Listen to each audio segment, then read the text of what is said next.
Hello everyone, tonight we are diving into a world long gone, a time when colossal beasts roam vast frozen landscapes. Imagine for a moment the biting wind whipping across an endless steppe, the crunch of snow underfoot, and the distant low rumble of a herd of mammoths. Now picture yourself there, ill-equipped, facing down a beast the size of a small house, covered in shaggy fur. You probably won't survive this. The sheer scale, the unforgiving cold, the raw power of nature, it was a world that didn't tolerate weakness. So, before you get comfortable, take a moment to like the video and subscribe, but only if you really enjoy what I do here. And while you're at it, let me know where you're listening from and what time it is for you right now. It's always fascinating to see how far these stories travel. Now turn off the lights, maybe turn on the fan for some soothing noise, and let's embark on tonight's journey together. The world of paleontology is a peculiar beast, isn't it? You spend your days sifting through dust, chipping away at rock, all in pursuit of whispers from a time before time. And then every so often, the earth coughs up something truly astonishing. Imagine the thrill, the sheer disbelief when the first perfectly preserved, woolly mammoth shore carcasses began to emerge from the frozen tundras of Siberia. It wasn't just bones, you see. It was flesh fur, even undigested food in their stomachs, like a freezer-burned meal from a million years ago. For centuries, these discoveries were often accidental, stumbled upon by fur trappers or gold miners. Their initial reaction probably a mix of awe and a desperate plea to whatever deity they believed in to make the hairy beast disappear. This was long before anyone truly grasped the immense scientific value of what they were finding. The scale of these animals alone was enough to inspire wonder, but the fact that they were so intact, so eerily lifelike, set the stage for something far grander than simply admiring their massive tusks. You see, for the longest time, our understanding of these magnificent creatures was limited to skeletal remains in cave paintings. We could reconstruct their appearance, their approximate size, and even infer some behaviors based on their bone structure. But what about the finer details? What about the hidden story held within their very cells? That's where the real magic began, when the scientific community realized that these frozen giants offered a unique window into the past, not just through their physical remains, but through something far more intricate, their genetic code. The early 18th century saw some of the first scientific expeditions, though they were often more about curiosity than rigorous methodology. Take the discovery of the Adams mammoth in 1799, for instance, found by a Siberian hunter. It was largely scavenged by wolves before it could be properly studied, a legitimate historical event that highlights the challenges of early paleontological work. But even then, the fragments recovered hinted at a future where we could do more than just observe. We could interrogate the very essence of these long-dead titans.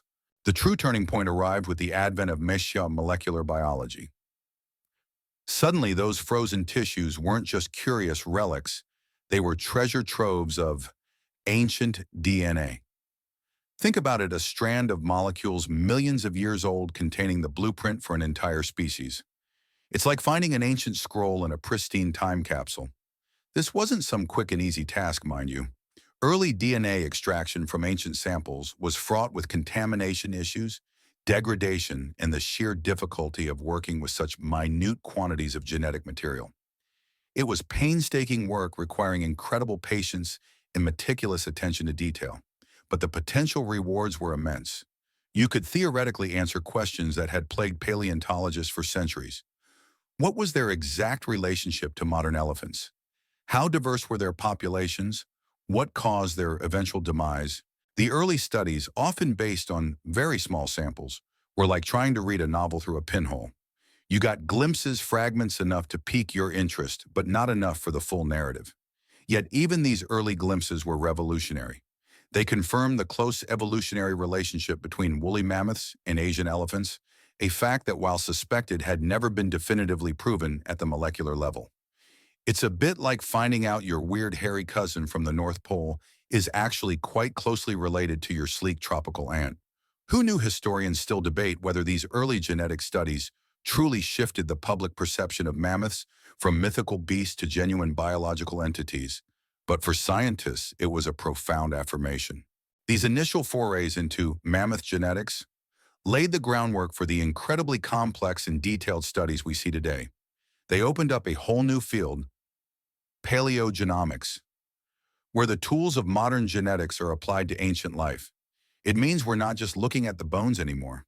We're looking at the instructions that built those bones, the genes that dictated their fur color, their size, even their susceptibility to certain diseases. It's an unprecedented level of detail, allowing us to reconstruct not just their physical forms, but aspects of their very lives. From a few degraded molecules, scientists could start to piece together a story thousands of years in the making. It's a quirky fact that one of the earliest methods for preserving animal tissue involves salting it, which, while effective for preserving meat, is absolutely horrendous for DNA. So those initial attempts at genetic study were working against centuries of less than ideal preservation techniques. Thankfully, the natural deep freeze offered a much better solution. The excitement surrounding these early genetic discoveries was palpable.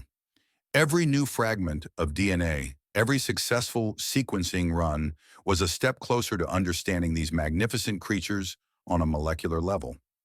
It promised to unlock secrets that no amount of skeletal analysis could ever reveal, offering an unprecedented window into their evolutionary history, their population dynamics, and ultimately, the reasons for their disappearance from the Earth. The stage was set for a scientific revolution, transforming our understanding of the Ice Age and its iconic inhabitants. Now, you might be wondering, how exactly does something stay preserved for tens of thousands of years, sometimes even hundreds of thousands, without turning into a pile of mush or just plain dust? Well, you can thank one of nature's most effective deep freezers: permafrost. Imagine a colossal continuous refrigerator that stretches across vast swaths of the Arctic and subarctic regions. This isn't just frozen ground that thaws in the summer. Permafrost is ground that has remained continuously frozen for at least 2 consecutive years, often for millennia. It's the ultimate cold storage, and it's precisely why we're able to study woolly mammoths with such astonishing detail. Think about it this way: most organic material, once an animal dies, quickly decomposes. Bacteria, fungi, insects. They all get to work breaking down tissues until only bones remain, if even that. But in permafrost, this process is dramatically halted. The perpetually frigid temperatures slow down or completely stop microbial activity, effectively pressing the pause button on decay. It's like putting your leftovers in the freezer. They won't last forever, but they'll certainly last a lot longer than if you left them on the kitchen counter. This unique preservation capability is what makes the Siberian and Alaskan Arctic such incredible gold mines for paleontologists and geneticists. You find not just bones, but incredibly well-preserved soft tissues, hair, and sometimes even entire remarkably intact carcasses. The quality of preservation can be astounding. We're talking about finding wood mammoth calves, like Lyuba, discovered in 2007, who was so perfectly preserved you could still see her eyelashes and the wrinkles on her trunk. It's an almost unsettling glimpse into the past, as if she just fell asleep yesterday. This level of integrity isn't just visually striking. It's critically important for genetic studies. When tissues are rapidly frozen and remain so, the delicate DNA molecules within them are less likely to degrade. Contrast this with bones found in temperate climates, where DNA is usually fragmented and heavily contaminated. Permafrost acts as a natural guardian, protecting these invaluable genetic blueprints from the ravages of time and biological activity. Of course, even permafrost isn't a perfect vault. There are still challenges. Freeze-thaw cycles, however infrequent, can cause microscopic damage to cells and DNA. And while microbial activity is greatly reduced, it's not entirely absent, especially near the surface or in areas with slight temperature fluctuations. Plus, you've got groundwater seeping in, carrying its own load of contaminants. So while a specimen might look pristine, extracting viable, uncontaminated ancient DNA is still a highly specialized and delicate process. It's like trying to pull out a single perfect strand of spaghetti from a plate that's been in the freezer for 50 years. Doable, but you need the right tools and a gentle hand. A legitimate historical event showcasing permafrost's power was the discovery of the Yashchaberzovka mammoth in 1900. It was the first fully articulated mammoth carcass found, meaning it was largely complete and still held together in its natural posture. Scientists could even examine the contents of its stomach, revealing its last meal of sedges and grasses. This discovery wasn't just a physical marvel, It demonstrated that these environments could preserve biological material far beyond what was previously thought possible, paving the way for later genetic inquiries. Imagine the excitement when they found the food still green. That's truly mind-blowing. Historians still debate whether the full potential of permafrost as a genetic archive was truly appreciated in the early 20th century, or if it was simply seen as a curiosity until genetic science caught up. It's a bit like having a fancy unopened bottle of wine in your cellar for decades because you don't have the right corkscrew yet. But as genetic techniques advanced, the significance of these frozen finds became undeniable. The more intact the specimen, the higher the likelihood of recovering long stretches of unfragmented DNA, which provides a much clearer and more complete picture of the organism.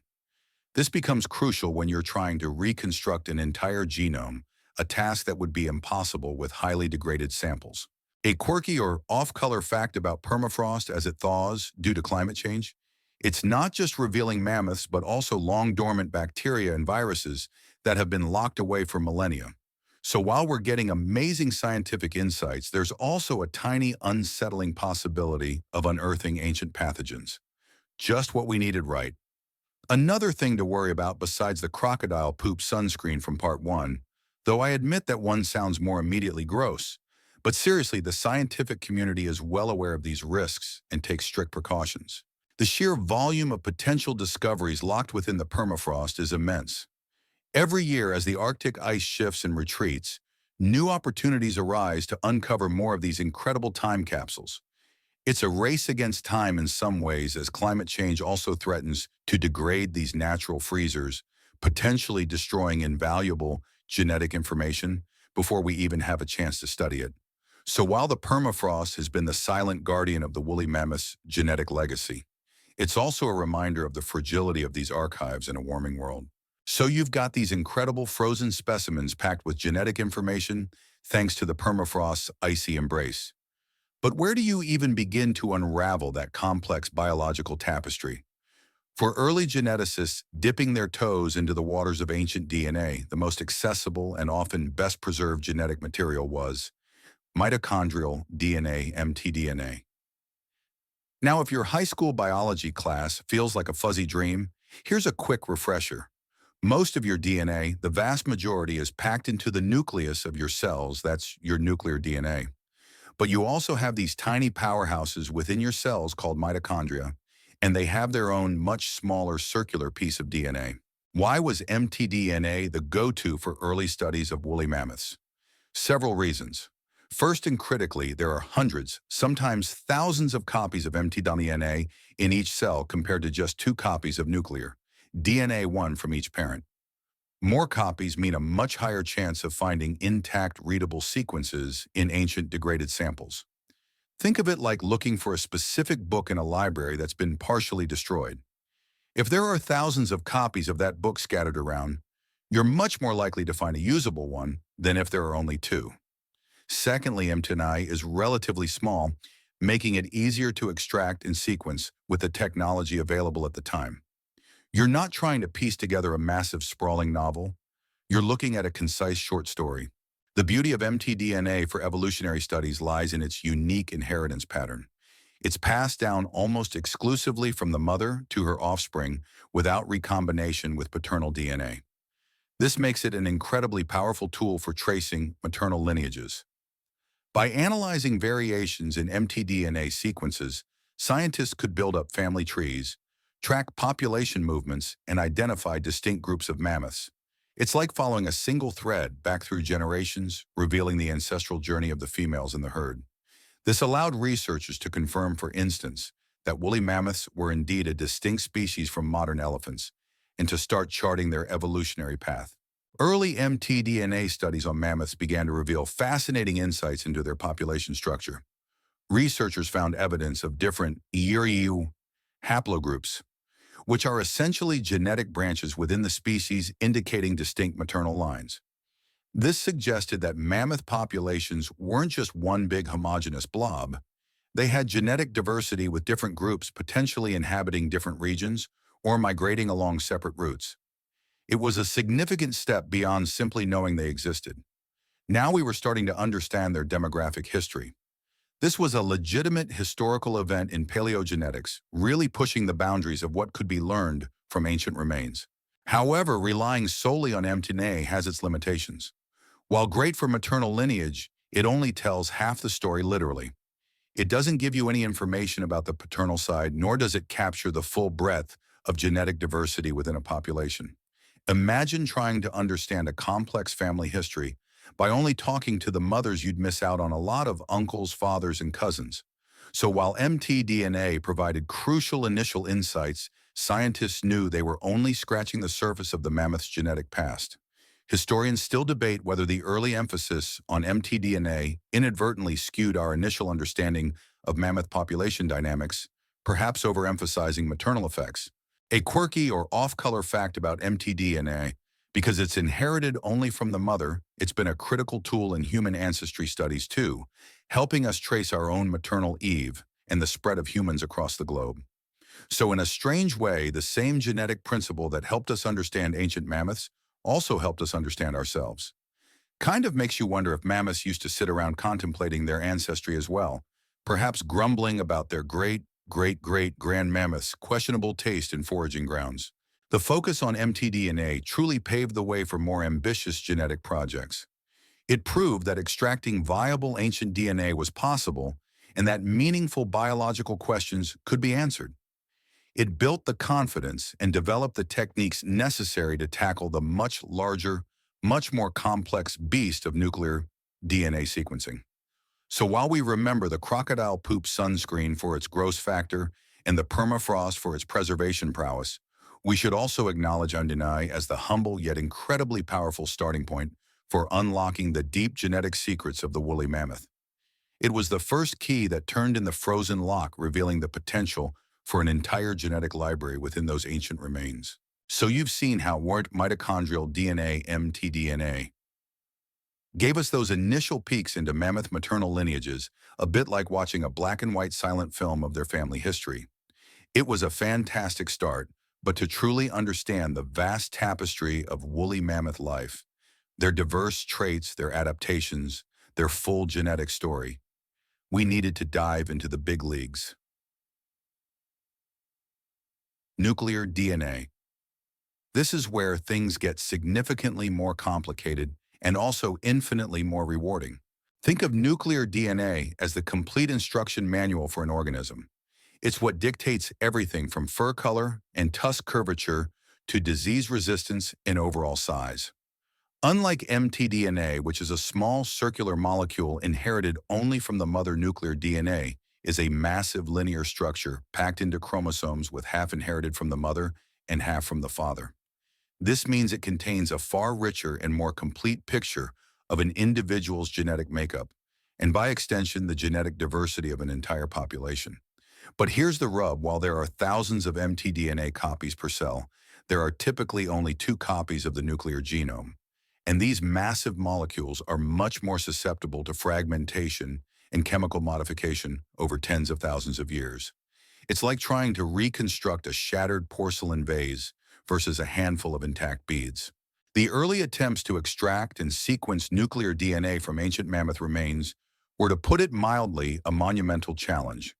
The DNA was often highly degraded, broken into tiny fragments, and heavily contaminated with microbial DNA from the soil or surrounding environment. Imagine trying to assemble a million-piece jigsaw puzzle where most of the pieces are missing, many are broken, and you've got handfuls of puzzle pieces from other completely different puzzles mixed in. That was the reality for geneticists. Specialized techniques had to be developed to clean up the samples, amplify the minuscule amounts of mammoth DNA, and then piece together those tiny fragments into coherent sequences. One of the legitimate historical events in this endeavor was the publication of the first draft genome sequence of the woolly mammoth in 2008. This wasn't a perfect, complete genome, but it was a massive leap forward. It involved piecing together billions of DNA fragments, a task that required immense computational power and sophisticated algorithms. This breakthrough was akin to sending a rover to Mars, incredibly ambitious, fraught with technical difficulties, but ultimately revealing a whole new world of information. It confirmed the genetic basis for many of the woolly mammoth's iconic traits, such as their small ears' specific hemoglobin adaptations for cold, and even their characteristic shaggy fur. With more complete nuclear DNA data, scientists could move beyond simple maternal lineages. They began to understand the true extent of genetic variation within mammoth populations across their vast range. They could identify regions of the genome responsible for cold adaptation, allowing them to pinpoint the specific genetic changes that made mammoths so successful in the harsh Ice Age environment. They could also look for signs of inbreeding or bottlenecks, providing critical insights into the health and viability of different populations over time. Historians still debate whether the speed of these advancements in sequencing technology truly outpaced the initial theoretical understanding of what could be gleaned from ancient nuclear DNA. A quirky or off-color fact about working with ancient DNA labs have incredibly stringent protocols to prevent contamination from modern human DNA. Scientists often wear full-body suits, masks, and multiple layers of gloves, sometimes looking more like they're preparing for a moonwalk than extracting DNA. Imagine accidentally sneezing on a 40,000-year-old mammoth sample and contaminating it with your own genetic material. That's a paleontological faux pas of epic proportions. It would be even worse than forgetting to put on your crocodile poop sunscreen before hitting the Ice Age beach. The ability to extract and analyze nuclear DNA from woolly mammoths has transformed our understanding of their biology and evolutionary history. It moved the study from simply observing their bones and mtDNA to truly decoding their biological essence. This comprehensive genetic picture provides the foundation for understanding not just how they lived, but why they ultimately succumbed to extinction, and critically, it informs the ambitious, some might say, audacious prospect of bringing them back. The deeper we delve into their nuclear genome, the more detailed the story becomes, revealing a creature far more complex and fascinating than we ever imagined. With the ability to delve into nuclear DNA, scientists began to uncover some unsettling truths about the woolly mammoth's demographic past. It wasn't always a story of thriving herds galloping across endless steppes. Instead, the genetic data painted a picture of fluctuating fortunes punctuated by periods of severe decline. Specifically, genetic studies revealed clear evidence of population bottlenecks within woolly mammoth lineages. What exactly is a population bottleneck? Imagine a huge crowd of people, thousands strong. Then imagine that crowd is forced to squeeze through a tiny narrow doorway, and only a small fraction makes it to the other side. The new crowd, though it might grow again, will have much less genetic diversity than the original. That's essentially what happens in a population bottleneck. A dramatic reduction in population size, often caused by environmental catastrophe, disease, or extreme hunting pressure, leads to a significant loss of genetic variation. The surviving individuals, by sheer luck, carry only a fraction of the original gene pool. When these survivors reproduce, their offspring inherit that limited genetic diversity. For the woolly mammoth, genetic evidence points to at least two major bottlenecks during their long reign. One of the most significant occurred around 30,000 to 20,000 years ago during the last glacial maximum LGM. This was a period when global temperatures plummeted even further and vast ice sheets expanded across much of North America and Eurasia. While mammoths were adapted to cold extreme conditions, can push even the most robust species to their limits.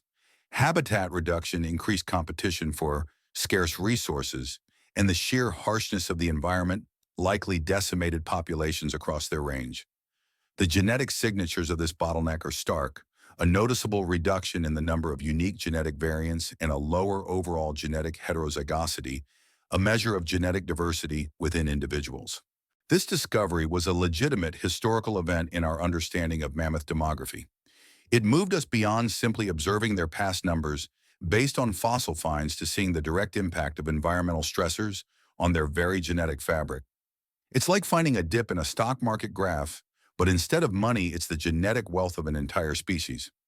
These bottlenecks left their indelible mark on the mammoth genome, reducing their capacity to adapt to future challenges. Historians still debate whether human hunting pressure contributed significantly to these initial bottlenecks, or if environmental factors were the overwhelming drivers. The implications of a population bottleneck are profound. When genetic diversity shrinks, a species becomes more vulnerable. It's like putting all your eggs in one basket. If a new disease emerges or if the environment changes in a way that requires a specific genetic adaptation, say resistance to a new pathogen or the ability to digest a different food source, a population with low diversity might simply not have the necessary genes to cope. This can lead to a downward spiral, making the species less resilient and more susceptible to further declines. A quirky or off-color fact here: imagine trying to find a compatible organ donor in a family that's gone through a severe bottleneck. The chances of finding a good match would be far lower because everyone is just too genetically similar. It's not quite that dramatic for an entire species, but the principle of reduced variability holds. Understanding these ancient population bottlenecks in mammoths provides crucial lessons for modern conservation efforts. We see species today facing similar challenges, often driven by habitat loss and climate change. Recognizing the genetic warning signs, the shrinking diversity, the telltale bottleneck signatures, allows conservation biologists to intervene before it's too late. It's a chilling reminder that even giants perfectly adapted to their niche can be pushed to the brink when their genetic resilience is compromised.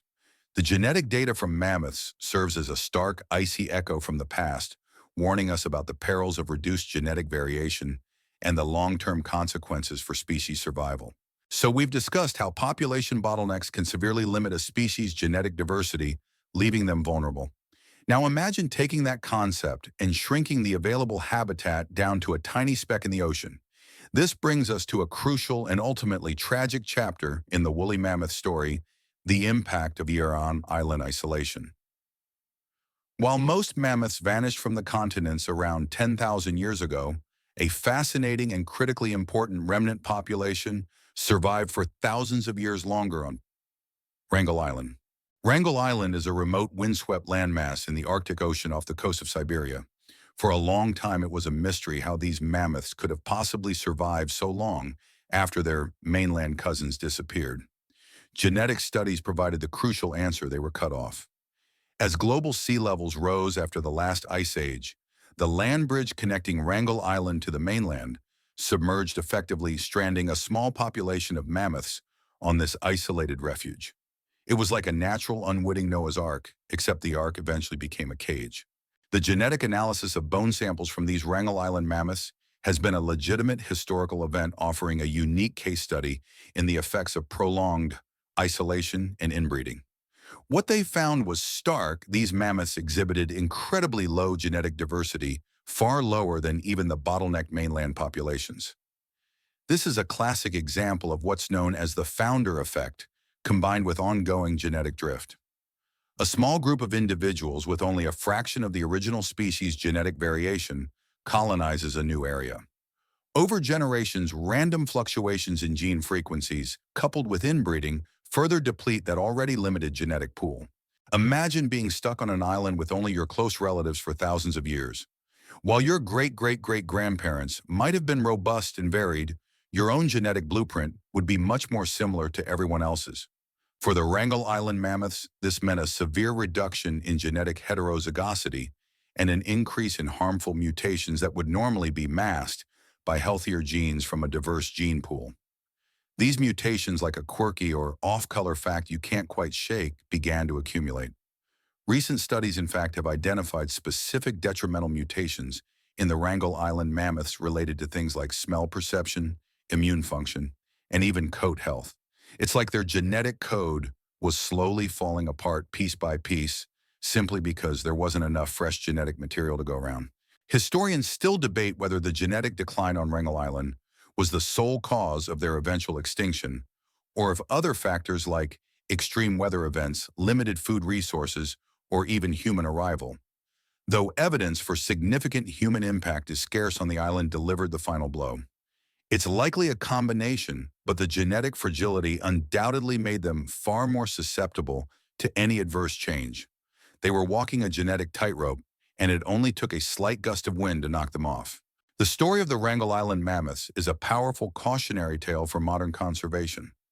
Many endangered species today exist in fragmented, isolated populations, essentially living on genetic islands, even if they're on a continent. The lessons learned from these last mammoths underscore the critical importance of maintaining gene flow between populations and preventing severe genetic bottlenecks. Remember the crocodile poop sunscreen from earlier? Well, if the mammoths had invented something similar, their recipe would probably have been lost if only one small isolated group held the secret and they all died out before passing it on. Genetic diversity is survival plain and simple. Their final stand thousands of years after their mainland counterparts vanished serves as a poignant reminder of both the resilience of life and the inevitable consequences of genetic erosion when a species becomes truly alone. We've touched upon the dangers of population bottlenecks and the devastating effects of island isolation, which both lead to a state known as a genetic homogeneity. If genetic diversity is a species insurance policy against an unpredictable future, then homogeneity is like canceling that policy just before a hurricane hits. It's a state where individuals within a population become remarkably similar, genetically reducing their collective ability to adapt, evolve, and ultimately survive. Imagine a species with high genetic diversity. Within that population, there's a wide array of different genes coding for various traits. Some individuals might be more resistant to a particular disease, others might be better at digesting certain foods, some might tolerate colder temperatures more effectively. This genetic toolkit allows the species as a whole to respond to environmental changes. If a new pathogen emerges, there's a higher chance that at least some individuals will have the genetic resistance to survive, passing that resistance on to the next generation. It's a bit like having a diverse portfolio of investments. If one stock tanks, you still have others to rely on. Now consider a population suffering from a genetic homogeneity. Here, most individuals share very similar genetic profiles. If a new challenge arises, a novel disease, a sudden climate shift, or a scarcity of their preferred food source, there's a much higher risk that no individual will possess the necessary genetic variation to cope. It's like putting all your money into one volatile stock. If it crashes, you're wiped out. For the woolly mammoths, particularly the isolated populations on Wrangel Island, this was a grim reality. We saw in the previous section how their genetic code accumulated harmful mutations. These mutations, which would normally be weeded out or masked in a diverse population, became fixed due to the limited gene pool. One legitimate historical event that highlights the perils of genetic homogeneity, albeit in a slightly different context, is the devastating Irish potato famine of the 1840s. The potato varieties grown in Ireland at the time were genetically very uniform. When a new blight, Phytophthora infestans, arrived, there was no genetic resistance within the potato crop, leading to widespread crop failure and immense human suffering. While not a direct animal example, it powerfully illustrates how a lack of genetic diversity can have catastrophic consequences. Historians still debate the degree to which this homogeneity was understood and preventable at the time. The implications for woolly mammoths were profound. While they were incredibly well adapted to the Ice Age steppe, their long-term survival depended on their ability to continually adapt to changing conditions.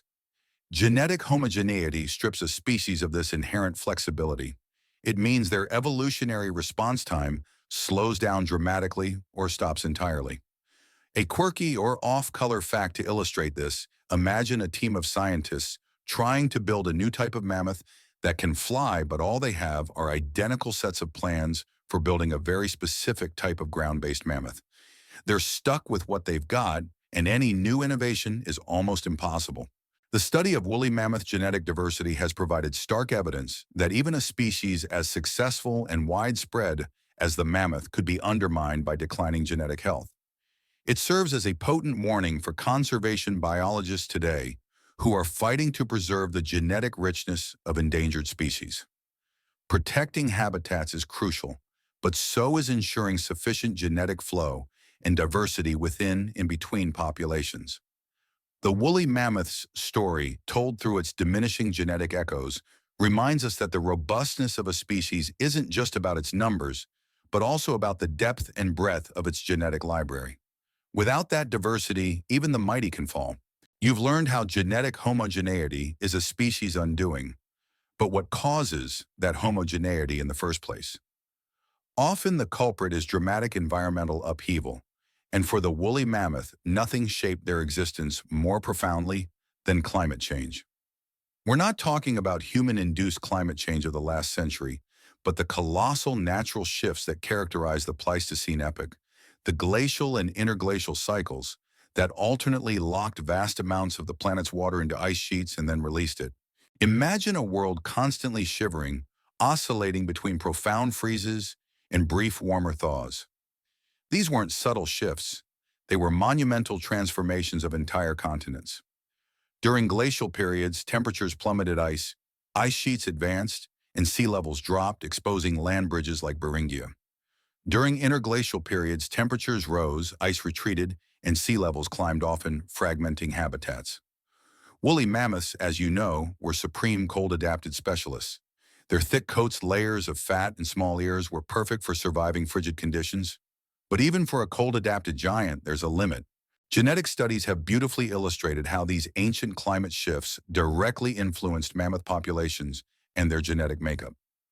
When conditions became extremely harsh during peak glacial periods, the habitable range for mammoths often contracted. The vast productive grasslands they relied upon shrank, replaced by ice or polar deserts. This reduction in available habitat inevitably led to population declines, forcing mammoths into smaller, more isolated refugia.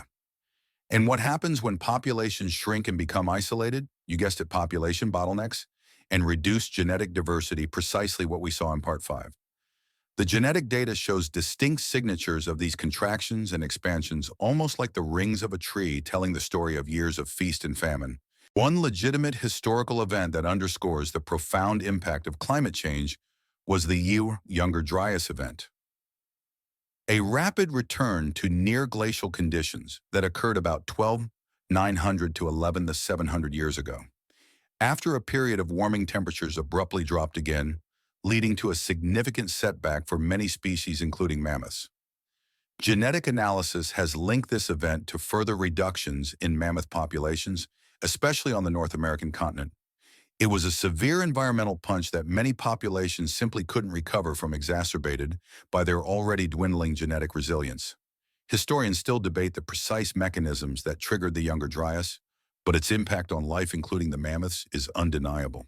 The ongoing cycles of glaciation and deglaciation acted like a natural colossal genetic sieve. During cold periods, only the most robust and genetically flexible individuals survived, perpetuating their genes. But if the subsequent warmer periods didn't allow populations to fully recover their diversity before the next cold snap, it created a cumulative effect of genetic erosion. It's like a perpetually stressed species constantly operating on a biological shoestring budget. A quirky or off-color fact about these ancient climate shifts: the rapid temperature changes could be so extreme that landscapes would transform in a relatively short geological time, going from a lush grassland to a barren, frozen wasteland over mere centuries. Imagine building your perfect, cozy little mammoth home, only for it to be swallowed by an ice sheet a few generations later. Talk about needing a good real estate agent who understands long-term climate forecasts, and no amount of crocodile poop sunscreen would protect them from the coming ice. The lessons from the woolly mammoth's genetic response to natural climate change are profoundly relevant today. While the drivers of current climate change are different, the ecological and genetic consequences, habitat fragmentation, population bottlenecks, and reduced adaptability remain the same. The mammoth's story, etched in their DNA, serves as a powerful testament to the intricate relationship between climate, environment, and the genetic fate of a species. Their decline wasn't just about the cold. It was about the instability and the repeated genetic assaults that relentless climatic shifts imposed. So we've navigated the treacherous waters of population bottlenecks and the relentless march of ancient climate change, both leaving indelible genetic scars on the woolly mammoth. But these weren't creatures confined to small pockets. For much of their existence, they were true continental wanderers. And that's where the study of their genetics truly shines, allowing us to reconstruct their incredible migration patterns. Imagine herds of these colossal beasts, thousands strong, traversing immense distances across continents, following the changing seasons, the shifting grasslands, and the retreating or advancing ice. How do we know this? Because their DNA holds the echoes of these grand journeys.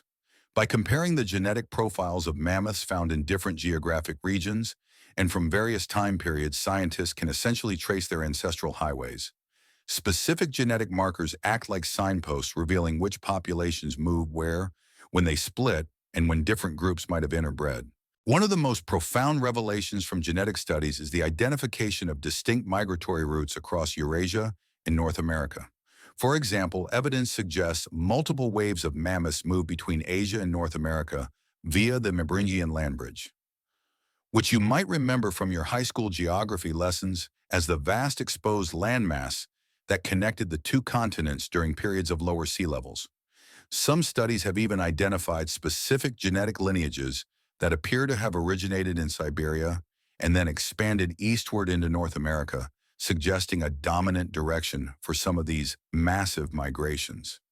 It's like tracking ancient bison, but on a truly epic intercontinental scale. This ability to unravel their migration patterns is a legitimate historical event in paleontology, giving us a dynamic rather than static view of mammoth life. Before genetics, we could infer migration from fossil distribution, but it was like looking at blurred photographs. DNA provided the sharper, more detailed video footage. We can now see that different populations likely had different migratory strategies, with some perhaps undertaking annual treks across vast distances, while others might have been more sedentary, moving only in response to localized resource availability or extreme weather. Historians still debate the precise triggers for these large-scale migrations. Was it primarily food availability, climate shifts, or perhaps a combination of factors? A quirky or off-color fact about mammoth migration: imagine being a human hunter trying to follow one of these herds. You'd need an incredible sense of direction, unmatched endurance, and probably a very comfortable pair of fur-lined boots. And forget about getting a decent Wi-Fi signal to check your map. You'd be completely reliant on natural navigation and probably a healthy dose of good luck. It really puts our modern travel woes into perspective, doesn't it? No wonder they relied on crocodile poop sunscreen. They were out in the elements all the time. The understanding of these ancient migration patterns has implications beyond just satisfying our curiosity about long-dead giants. It helps us understand how species respond to large-scale environmental changes over deep time. It sheds light on how genetic diversity is maintained or lost through gene flow between populations.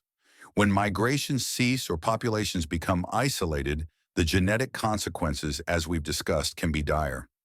The mammoths' genetic journey across continents is a testament to their adaptability and resilience, but also a poignant precursor to their eventual decline when those vast landscapes changed irreversibly. You've now got a mental image of mammoth herds on the move, driven by the ebb and flow of glacial cycles. And as you might recall from our discussion on migration, one particular geographical feature pops up repeatedly in the story of Ice Age megafauna: the Beringian land bridge. This wasn't just a narrow strip of land. It was a vast, sprawling landscape, sometimes as wide as 1,000 miles, that connected what is now Alaska and Siberia. For tens of thousands of years, during periods of lower sea levels when enormous amounts of water were locked up in continental ice sheets, this land bridge served as a critical corridor. Imagine a dry, cold, treeless steppe dotted with lakes and shallow rivers stretching across what is now the Bering Strait. This wasn't a barren wasteland, but a productive ecosystem, part of the wider mammoth steppe, which we'll delve into later.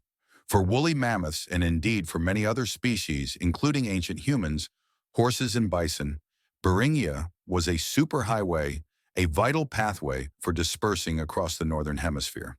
Genetic studies have unequivocally confirmed its significance, showing clear patterns of gene flow between Asian and North American mammoth populations. This continuous back-and-forth movement across Beringia ensured genetic exchange, preventing severe geographic isolation and maintaining a degree of genetic diversity across the species' vast range for extended periods. The importance of the Beringian land bridge is a legitimate historical event in both paleontology and human history. It wasn't just a crossing point for mammoths, it was the entry point for the first humans into the Americas, following the very same megafauna they hunted. This shared pathway meant that the destinies of these two species, humans and mammoths, became intricately linked in this vast ancient landscape. When the land bridge was open, it fostered genetic mixing. When it submerged due to rising sea levels during interglacial periods, it acted as a barrier leading to genetic differentiation between continents. A quirky or off-color fact about Beringia: despite its harsh climate, It was probably bustling with life. Not quite a rush hour on a modern highway, but certainly more active than you might imagine for a frozen wasteland. You might even have seen a mammoth politely signaling before changing migratory lanes, if only they had turn signals. And trying to navigate that vast, featureless expanse would have been a monumental task without GPS. Good thing mammoths didn't get lost easily. Historians still debate the precise timing and duration of various land bridge openings and closings, and how each event impacted successive waves of animal and human migrations. But the genetic signatures within mammoth populations provide tangible evidence of these connections. For example, comparing DNA from North American and Eurasian mammoths reveals periods where genetic flow was robust, indicating an open land bridge, and periods where gene flow dwindled, suggesting the bridge was submerged. It's like a genetic tide gauge recording the rise and fall of ancient oceans. The story of the Beringian land bridge is a powerful reminder of how dynamic Earth's geography can be, and how these geological changes profoundly influence the distribution and evolution of life. For the woolly mammoth, it was their lifeline, ensuring the genetic vitality of a species spread across two continents. But eventually, as the last land bridge submerged and the climate continued its relentless warming, even this vital corridor could no longer sustain them, setting the stage for the final chapters of their story. The knowledge gained from studying this ancient connection informs our understanding of how species adapt, disperse, and ultimately face the challenges of a changing world. No amount of crocodile poop sunscreen would help you cross that frozen expanse without a solid land bridge. So you understand the grand migratory sweep of the mammoths, facilitated by colossal land bridges and driven by ancient climate shifts. But what made these giants so uniquely suited to life in a constantly shivering world, it wasn't just brute force. It was a suite of remarkable adaptations to the cold, deeply embedded in their genetics. These weren't just features they developed. They were written into their very DNA, honed by tens of thousands of years of natural selection. First and foremost, of course, was their iconic coat. Imagine fur so thick and shaggy it would make a modern-day yak look underdressed for a snowball fight. Woolly mammoths sported a dense undercoat for insulation and long, coarse guard hairs, sometimes reaching over a meter in length, that shed snow and provided an outer protective layer. Genetic studies have identified specific genes associated with hair growth and keratin production that likely contributed to this formidable fur. It's like their bodies were programmed from birth to wear the ultimate winter jacket tailor-made for the tundra. Beyond the fur, consider their overall body plan. Woolly mammoths were compact and robust. Their relatively small ears, for instance, were a crucial adaptation. While modern African elephants use their enormous ears to dissipate heat in hot climates, a mammoth's small ears minimized heat loss to the frigid air. It's a classic example of evolutionary trade-offs. What's good for cooling down in the savanna is terrible for staying warm in the Arctic. Their smaller tails also served a similar purpose, further reducing surface area exposed to the cold. Perhaps less obvious but equally vital were their physiological adaptations. Genetic analysis has revealed variations in their hemoglobin, the protein in red blood cells that carries oxygen. These genetic tweaks likely allowed their blood to release oxygen more efficiently at colder body temperatures, a critical advantage in environments where core body temperature regulation is paramount. It's like their internal furnace was optimized to burn fuel more effectively in icy conditions. This was a legitimate historical event in paleogenetics, as it provided tangible molecular proof of their deep cold adaptations beyond just morphology. Another fascinating adaptation linked to their cold environment was their large humped back, which wasn't just for show. This hump likely stored significant reserves of fat, acting as an energy bank during lean winter months when food was scarce. It's similar to a camel's hump, but instead of water, it was pure caloric insulation. Imagine carrying your emergency rations on your back, ready for any prolonged cold snap. A quirky or off-color fact about mammoth adaptations: while their fur was amazing, it probably got incredibly matted and dirty. Imagine trying to groom a 2-ton furball with tusks. They likely rolled in snow and mud, using it as a form of natural cleaning, perhaps even a primitive form of exfoliation. No wonder they developed a penchant for that crocodile poop sunscreen. They needed something to protect their skin once they finally shed all that matted fur. Historians still debate whether these massive fat reserves in the hump also played a role in water storage, but their primary function was undoubtedly energy and insulation. The study of these genetic adaptations is more than just academic curiosity.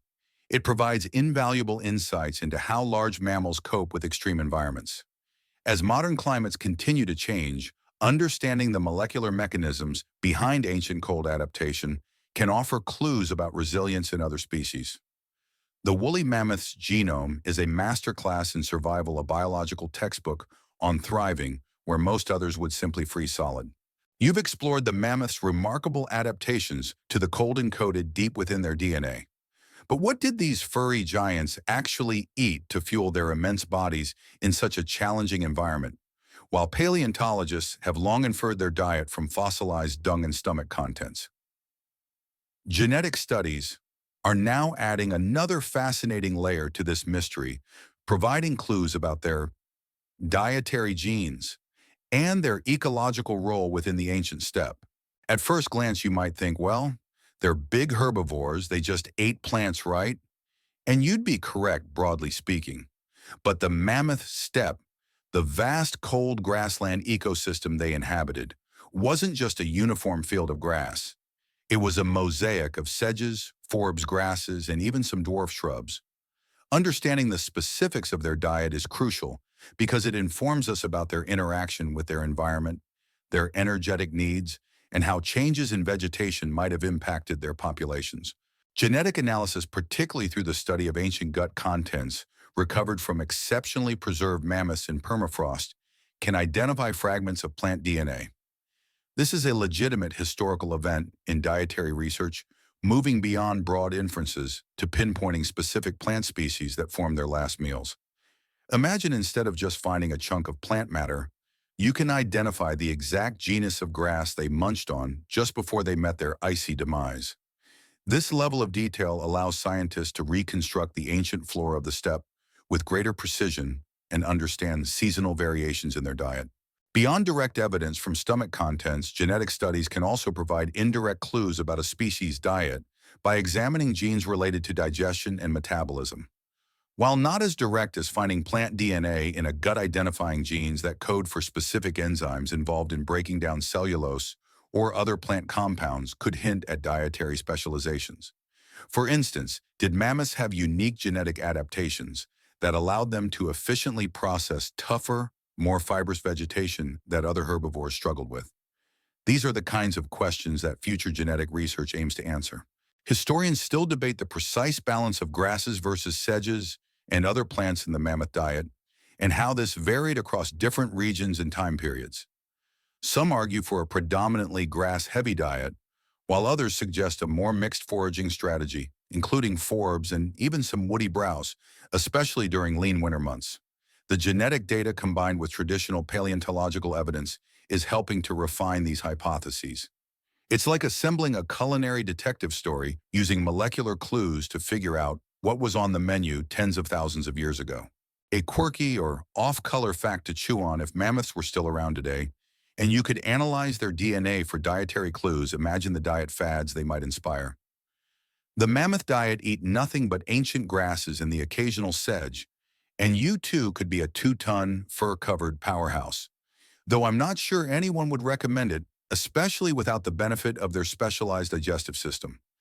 In speaking of digestion, perhaps their preference for certain plants was influenced by the need to balance their intake, ensuring they got enough nutrients even in a relatively sparse environment.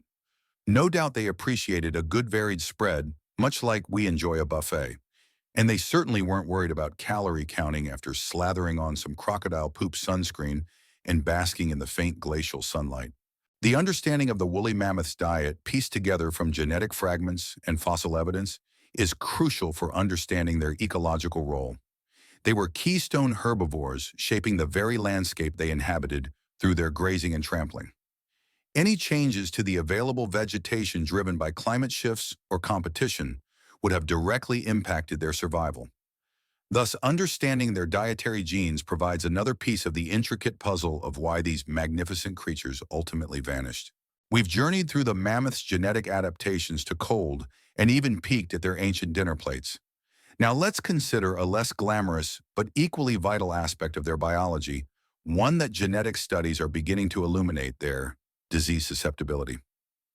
While it's hard to diagnose ancient illnesses directly from skeletal remains, DNA can offer tantalizing clues like faint echoes of past biological battles waged within their enormous bodies. Think about modern populations, both human and animal. Genetic diversity plays a crucial role in a species' ability to resist disease. A population with a broad range of immune system genes is more likely to have individuals who can mount an effective defense against new pathogens.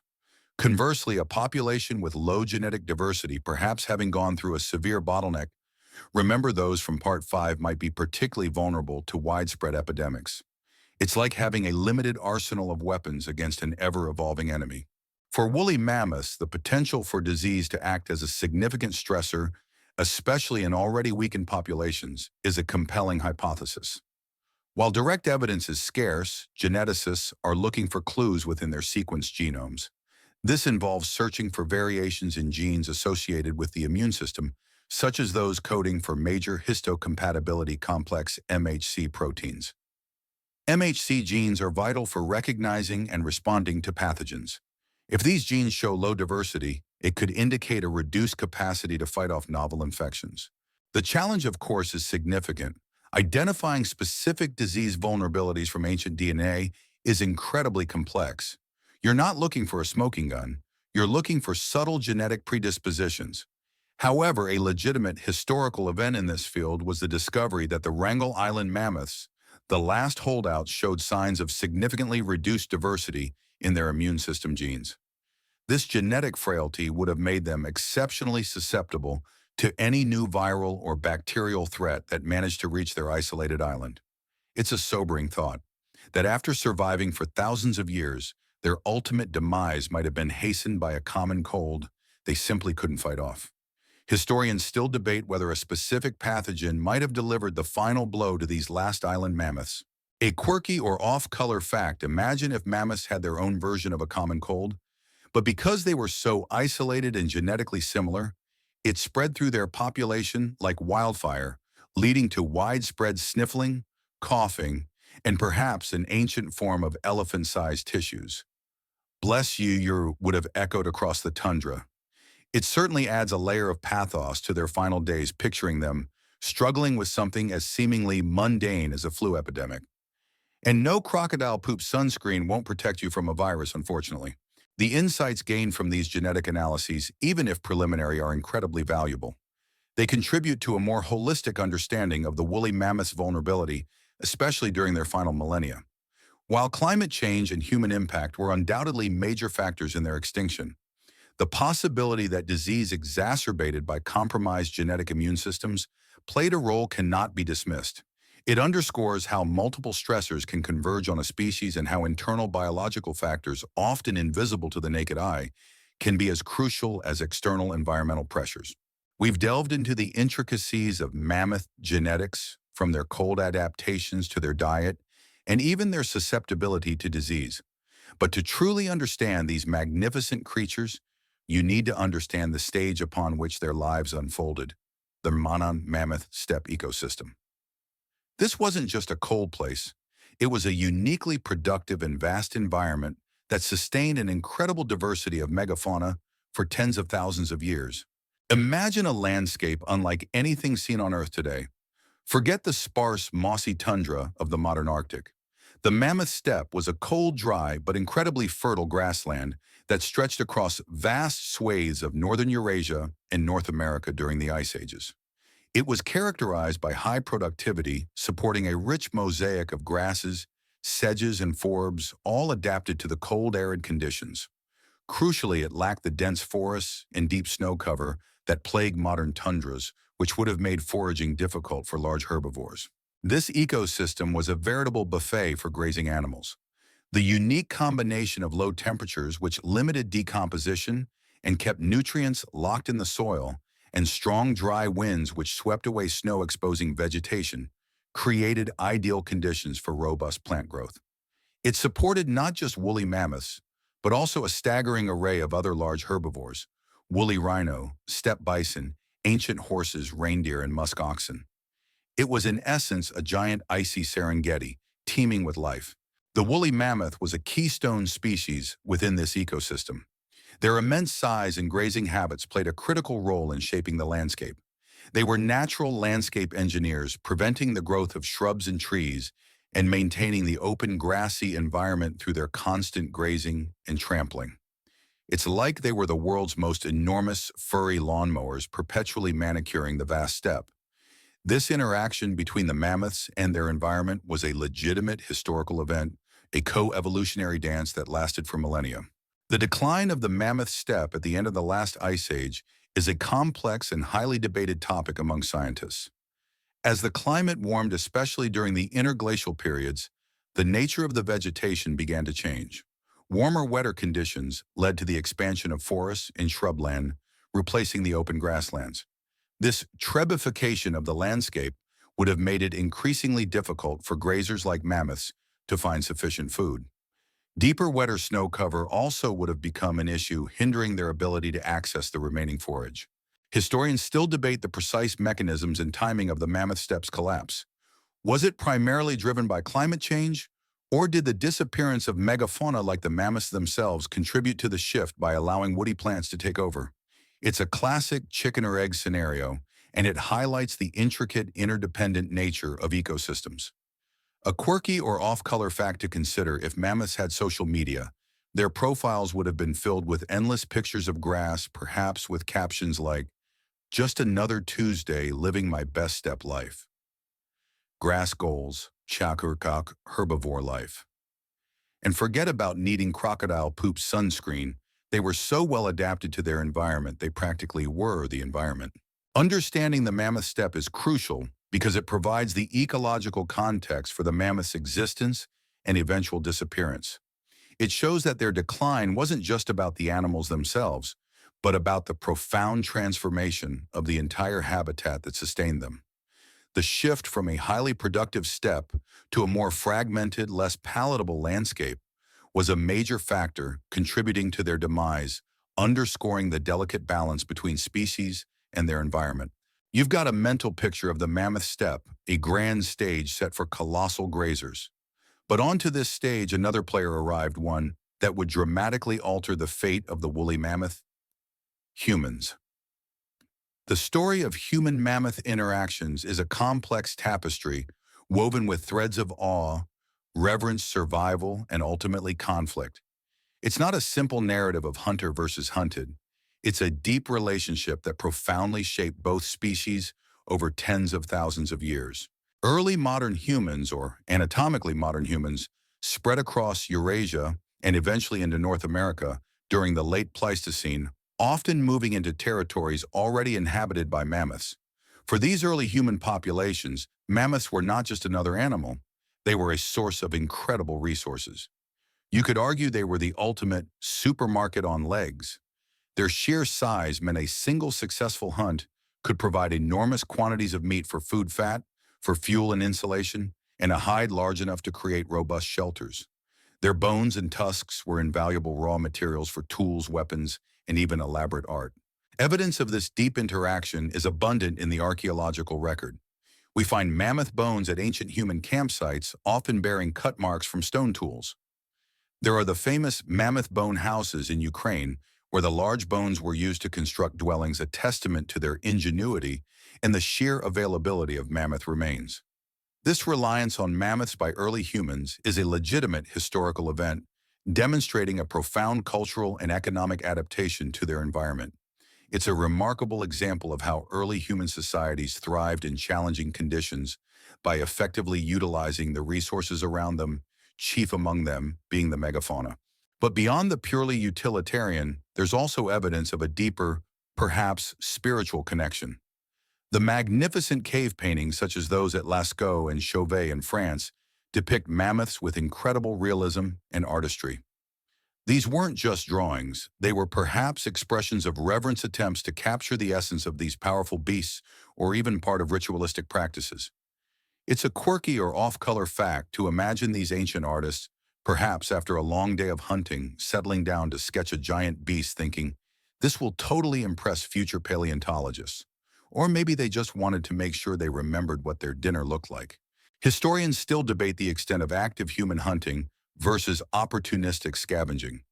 While there's undeniable evidence of hunting, particularly ambush sites or areas where large numbers of mammoths were driven off cliffs, some scholars argue that humans primarily scavenged from natural deaths, especially in the earliest periods. Regardless, even scavenging would have involved close proximity and a significant reliance on mammoth populations. The sheer danger of hunting a healthy adult mammoth is hard to overstate. You're talking about a multi-ton animal with sharp tusks and a formidable temper. Imagine trying to take down something the size of a small bus armed with nothing but a pointy stick. You probably wouldn't survive this. The presence of humans introduced a new dynamic into the mammoth ecosystem. While climate change was a slow geological force, human interaction represented a more immediate predatory pressure. As human populations grew and their hunting technologies advanced, their impact on mammoth numbers likely became more pronounced. This isn't to say humans were solely responsible for the mammoth's demise, far from it, but they were undoubtedly a significant new variable in an already stressed system.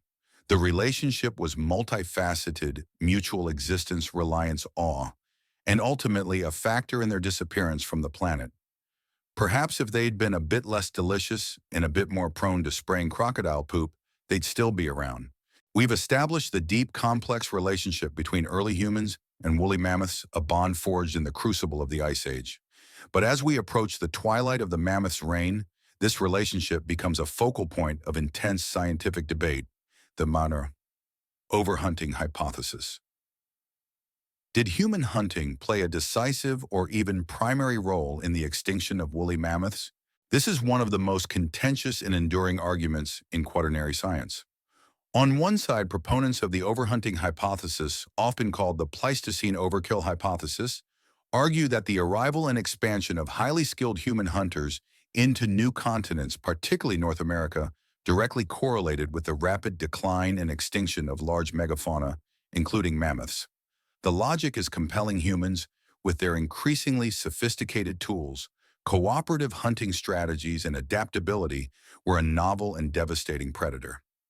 A legitimate historical event that supports this idea is the rapid disappearance of many megafauna species in North America shortly after human arrival, a pattern observed globally. Sites like the Clovis culture in North America show undeniable evidence of mammoth hunting, with specialized spear points found embedded in mammoth bones. Imagine a species perfectly adapted to its environment suddenly facing a predator unlike any it had encountered before. Not just a powerful carnivore, but one with intelligence, planning, and the ability to organize large-scale hunts. A single mammoth provided immense resources, creating a strong incentive for early human groups to target them. If human populations grew and their hunting efficiency increased, even a sustainable hunting rate could eventually become unsustainable for a slow-reproducing, long-lived animal like the mammoth. However, the debate is far from settled.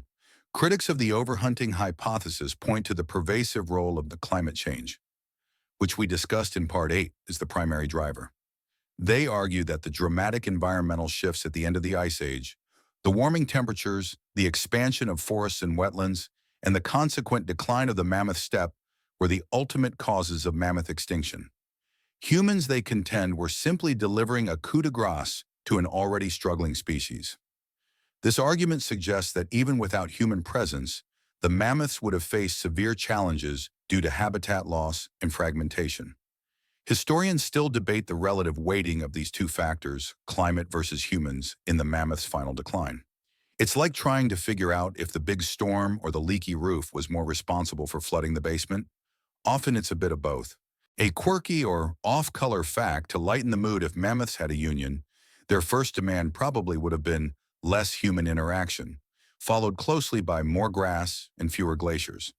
They might even have developed some sort of anti-human defense mechanism, like a highly irritating, non-lethal projectile hairball.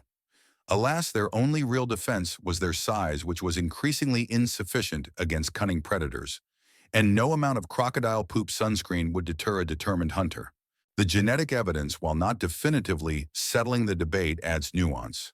As we saw in Part 5, genetic studies reveal significant population bottlenecks prior to the full human expansion, suggesting that environmental pressures were already at play.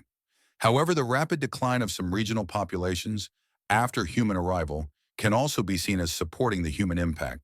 It's likely a complex interplay. Climate change weakened mammoth populations by shrinking their habitat and reducing their genetic diversity, making them more vulnerable. Human hunting then acted as an additional and perhaps final stressor, pushing them over the edge. The truth probably lies somewhere in the messy middle, a tragic confluence of natural and anthropogenic forces that sealed the fate of the woolly mammoth. We've wrestled with the formidable question of human impact versus climate change in the mammoth's demise, but to truly grasp the scale of their disappearance, you need to step back and view it within a larger context, the megafauna extinction event. At the end of the Pleistocene, the woolly mammoth wasn't alone in its vanishing act. It was part of a much broader global phenomenon that saw the demise of a staggering number of large animals. Imagine a world suddenly emptied of its giants.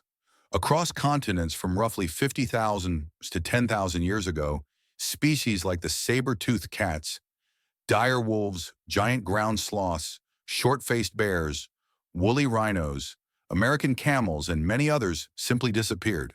The woolly mammoth, as iconic as it is, was just one of the many dominoes to fall in this late Ice Age cascade. This widespread extinction event is one of the most significant and perplexing mysteries in paleontology, and it's a legitimate historical event in Earth's biological history, marking a profound shift in global ecosystems. The causes of this megafauna extinction are predictably the subject of intense scientific debate, often mirroring the arguments made for the mammoth specifically. On one side, you have the climate change hypothesis, which posits that the rapid and dramatic climatic shifts at the end of the Ice Age, the warming, the changes in vegetation, the increasing seasonality and the rise in sea levels disrupted ecosystems too quickly for large, slow-reproducing animals to adapt. The mammoth steppe, which we discussed, fundamentally changed, depriving many of these specialized grazers of their primary food source. For species adapted to cold, dry grasslands, the expansion of forests and wetlands would have been catastrophic. On the other side is the furry overkill hypothesis, the broader version of the human hunting argument we explored earlier. This theory suggests that as Homo sapiens migrated out of Africa and spread across the globe, they encountered ecosystems filled with large, naive animals that had no evolutionary experience with such an efficient and intelligent predator. These megafauna were relatively easy targets in human hunting pressure, even if not immediately obvious in the archaeological record. For every species was the primary driver of their extinction. The synchronous disappearance of megafauna with human arrival in North and South America, as well as Australia, provides compelling though not conclusive evidence for this view. Historians still debate the relative contributions of these two major forces and whether specific regional extinctions were driven more by one than the other. Some argue for a synergistic model where climate change weakened populations, making them more vulnerable to human hunting. It's a complex puzzle, and it's highly unlikely there's a single monolithic answer that applies equally to every species across every continent. A quirky or off-color fact: imagine all these megafauna having a grand farewell party as their habitats dwindled, maybe complaining about the rising temperatures and the new bipedal neighbors who kept showing up with pointy sticks. Honestly, the audacity, and they keep stealing our best berries. The insights from woolly mammoth genetic diversity studies contribute significantly to this broader debate. By analyzing their genetic bottlenecks, Part 5, their adaptations, Part 11, and their interactions with humans. Part 15, we gain a more nuanced understanding of how one megafauna species responded to these pressures. If a species as successful and widespread as the woolly mammoth couldn't survive the combined onslaught of environmental upheaval and a new formidable predator, it speaks volumes about the vulnerability of large animals in the face of rapid change. The megafauna extinction event is a stark reminder of the profound impact of past environmental shifts and the enduring power of human influence on the planet. And know for the record, the crocodile poop sunscreen wasn't going to save any of them from the changing climate or the hunters. So you've grasped the vastness of the megafauna extinction, a global tragedy that swept away countless giants. But within that broad narrative, there's a poignant subplot, a final drawn-out act for the woolly mammoth, the story of one of the last mammoths standing. While most continental populations vanished around 10,000 years ago, with the retreat of the last ice sheets, isolated pockets clung on, offering us a heartbreaking glimpse into the final centuries of their existence. The most famous of these refugia, as we've touched upon, was Wrangel Island in the Arctic Ocean. Imagine this remote, windswept island, a tiny remnant of the vast Ice Age world, where a genetically dwindling population of mammoths managed to survive. Carbon dating of their remains indicates that mammoths persisted on Wrangel Island until as recently as 4,000 years ago, an astonishing survival, meaning they were still around when the pyramids were being built in Egypt. This makes their extinction a truly recent historical event in the grand scheme of geological time, much more recent than previously imagined. Genetic studies of these Wrangel Island mammoths have been particularly crucial in understanding their final demise. As we explored in Part 6, these isolated populations suffered from extreme genetic homogeneity and accumulated harmful mutations. They were, in essence, walking genetic time bombs. Their genomes show clear signs of inbreeding, reduced genetic diversity, and even deleterious mutations impacting senses like smell, which would have been critical for foraging and detecting predators.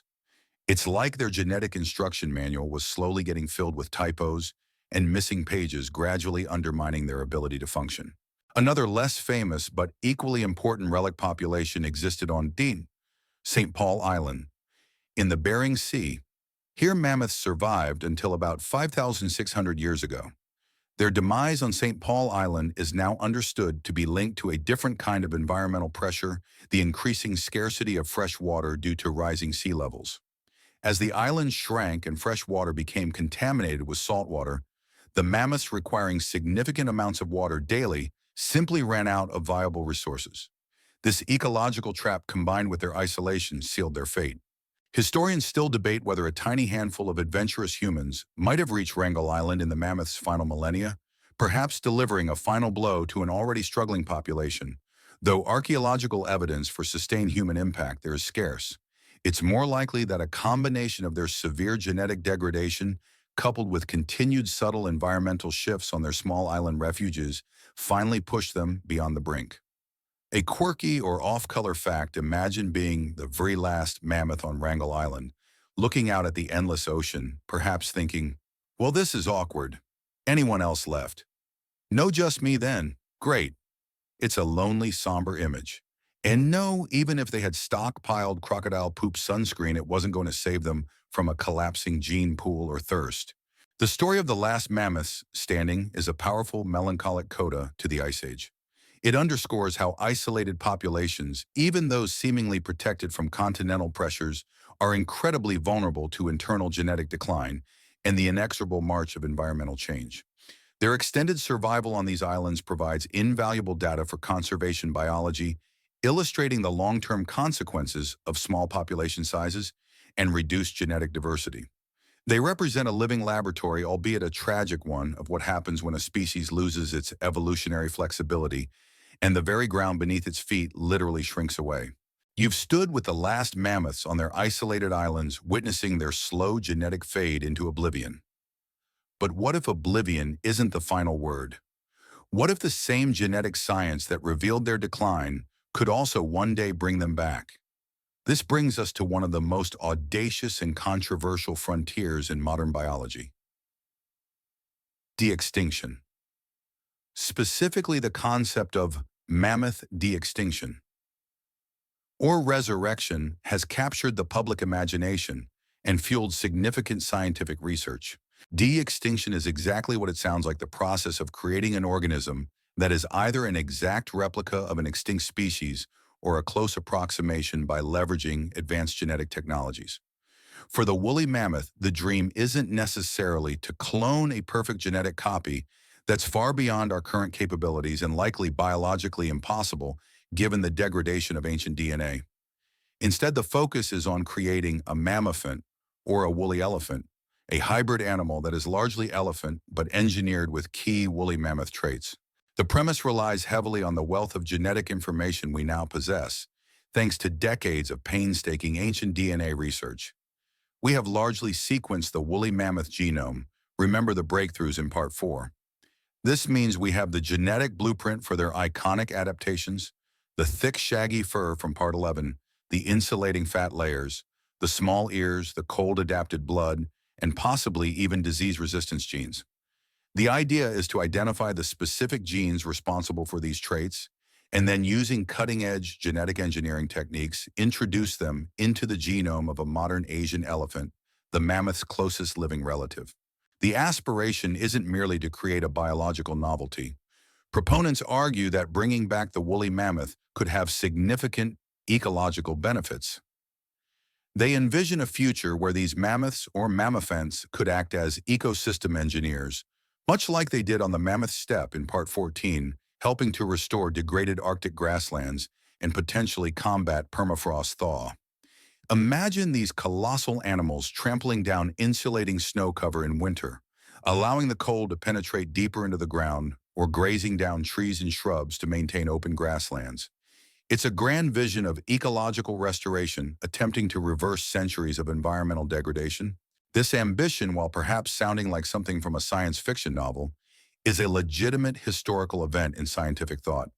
The discussion has moved from a theoretical, wouldn't it be cool if, to active funded research programs exploring the feasibility and implications.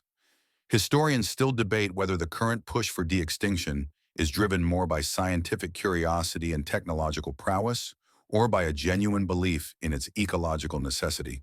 A quirky or off-color fact: imagine the public relations nightmare if the first de-extinct mammoth was born with a patchy coat or a severe allergy to modern pollen. Oops, we forgot to include the no seasonal allergies gene. It certainly puts a different spin on the phrase, bringing them back to life. And no, you won't be able to slather crocodile poop sunscreen on a de-extinct mammoth unless you're specifically engineering them for that, which I highly doubt is on the priority list. The concept of de-extinction is not without its considerable challenges and ethical dilemmas, which we'll explore in upcoming sections. But for now, understand that it represents a monumental leap in our relationship with the natural world. From passive observers of extinction to active participants in potentially reversing it. It's a bold, controversial, and captivating idea born directly from our deepening understanding of the woolly mammoth's genetic code. You've dipped your toe into the thrilling and perhaps slightly unsettling waters of de-extinction. Now let's get into the nitty-gritty of how scientists are actually contemplating this genetic resurrection for the woolly mammoth through the revolutionary power of CRISPR and genetic engineering. These aren't just fancy buzzwords. They represent a fundamental shift in our ability to precisely manipulate DNA. Imagine the woolly mammoth genome as a colossal book tens of thousands of pages long. We've got most of the pages thanks to permafrost preservation and advanced sequencing. Remember Part 4? Now, if you wanted to change a modern Asian elephant, the target species, to have mammoth traits in the past, you were largely out of luck. It was like wanting to edit that giant book, but only having a blurry copy and a dull pencil. You could maybe scribble in a few notes, but large-scale precise changes were impossible. Enter CRISPR-Cas9, a genetic engineering tool that has utterly revolutionized molecular biology. CRISPR, clustered regularly, interspaced short palindromic repeats, is essentially a molecular scissor that can be programmed to cut DNA at very specific locations. Once the DNA is cut, cells naturally try to repair the break, and scientists can hijack this repair mechanism to insert new genetic material, delete existing genes, or make precise edits. It's like having a hyper-accurate programmable word processor for DNA, allowing you to go into that colossal book and insert, delete, or rewrite specific sentences or even entire paragraphs with unprecedented precision. For mammoth de-extinction, the strategy involves identifying the mammoth genes, the specific DNA sequences responsible for traits like dense fur, subcutaneous fat, small ears, and cold-resistant hemoglobin, which we discussed in Part 11. These are the critical genetic differences that make a mammoth rather than an elephant.